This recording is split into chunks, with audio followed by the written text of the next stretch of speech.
My photographic journey feels like a never-ending trip through ideas, techniques, apertures, and focal lengths. I've walked the wide streets of 35mm, I've kept my distance with an 85mm, but recently I decided to travel somewhere unusual, somewhere less familiar, a focal length not many talk about, the 112mm. The figurative ticket came when TTArtisan reached out and asked if I would like to test their new 75mm f2. At first, I hesitated. You see, lately I have been focusing more on wider focal lengths, and stepping back into something longer like this, I felt it might pull me off course. But curiosity won. I had to see what this lens could show me. On an APS-C camera like my Fuji X-T5, the 75mm focal length becomes an approximate 112mm equivalent. It's a strange in-between number, but sometimes it's in those in-between spaces, like the 40mm for example, that photography surprises you. TTArtisan kindly sent me this lens to try, but this video isn't sponsored. They haven't seen it before it went live, and everything you'll hear is just my honest opinion. We often talk about layered compositions, keeping more in focus, letting the frame tell a richer story. 112mm is supposed to be the opposite: compression, distant intimacy, and background blur. But when I took this lens out on the streets, I decided not to use it only for what it's best known for. I wanted to see what else it could say. Right away, I noticed its size, just 326 grams with a compact all-metal body. It's the smallest long lens I've ever used. Carrying it all day in London felt effortless, almost like when I was working in London testing the TTArtisan 23mm f1.8. That lightness and discretion gave me the confidence to carry it with me in places that I wouldn't normally carry a telephoto lens. If you're enjoying the video so far, hit the like button, the new hype button, and consider subscribing with the bell. TTArtisan built their name on manual lenses, but here they gave us autofocus.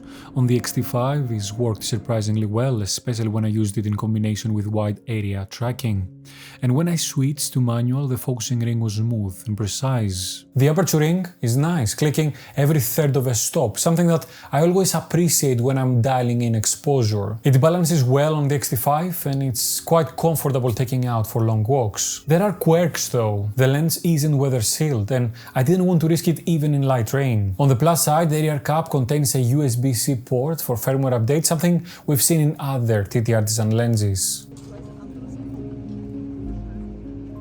At f2, the center sharpness is very good, with edges that are softer but still respectable. Stop it down and the whole frame sharpens nicely. Colors look natural, contrast is balanced, and the bokeh, especially when you're close, is smooth and creamy without overpowering the image. One of my favorite experiences with this lens was photographing friends in London. None of them had let's call it proper photo shoot before. Seeing their faces lit up when they saw themselves in these portraits reminded me once more why I love photography so much. A lens like this, I find, with its compression, its intimacy, its sharpness, makes people feel like they are seen in a very special way. When someone isn't used to being in front of the camera, I found it's best to begin with a few candid shots, like this one of my friend Kyriaki. She's training to be a fashion designer and she's incredibly passionate about it, but posing still feels a little unfamiliar to her. You can actually find her work on Instagram as Electra KP.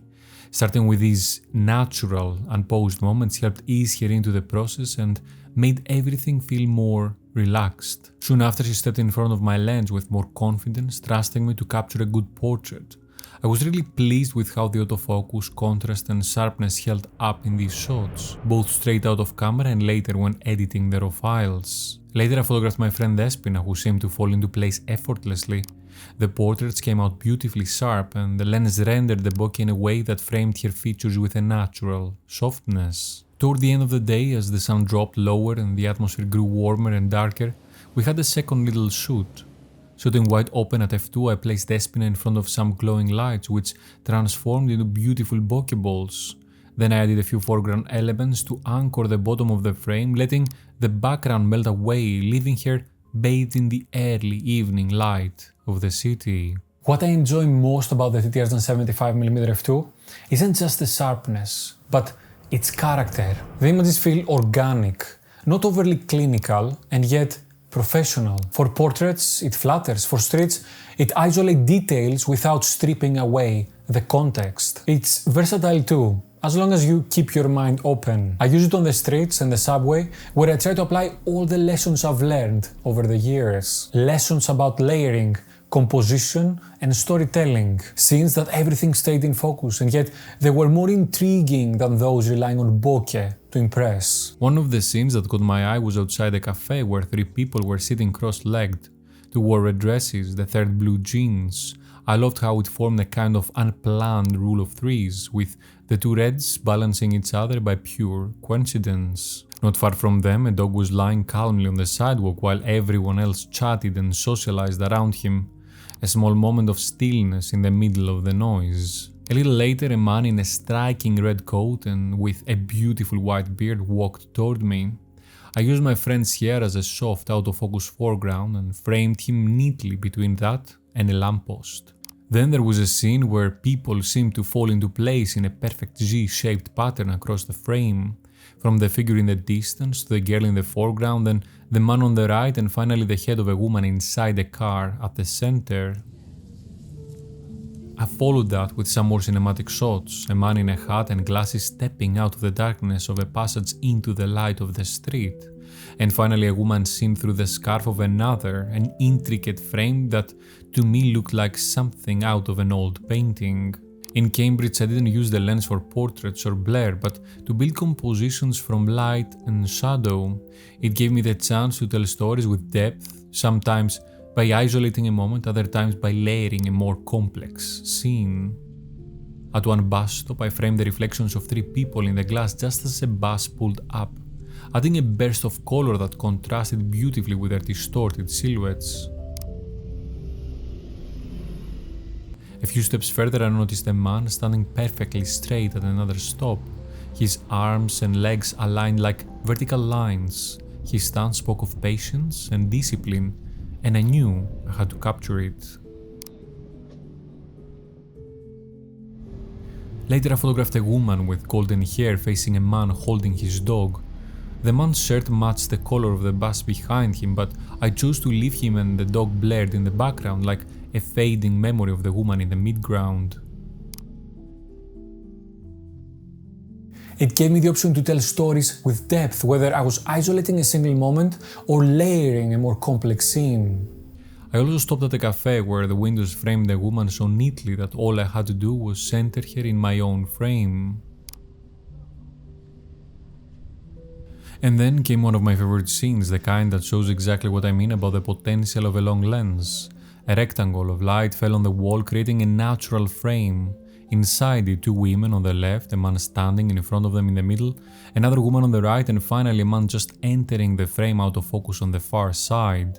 Layers, symmetry, and a kind of harmonious complexity, all held together in a single moment.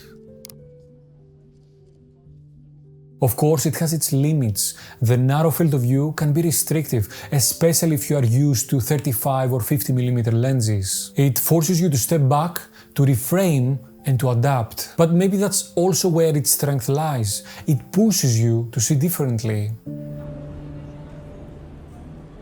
The TTArtisan 75mm f2, for me, it ended up being a genuine surprise. On APS-C it becomes a 112mm equivalent, a rare focal length with great creative potential. Compact, affordable at around $200 at the moment of filming this video, it's a lens that makes you slow down and think about your framing. For portraits, for streets, or for those moments when you want compression without carrying a heavy telephoto, this is a little lens that punches way above its weight. But what do you think? Would you use a 112mm equivalent for your photography? Let me know in the comments, I would love to hear your thoughts. If you want to learn more about this lens, I left some non-affiliated links down in the description. If you enjoyed the video, hit the like button, the new hype button, and consider subscribing with a bell. If you want to support the channel further, you can become a member, or you can find additional links down in the description. Now, if you want to see how I compose my shots with a classic 85mm focal length, click and watch this video next. That was all for you guys. Thank you very much for watching.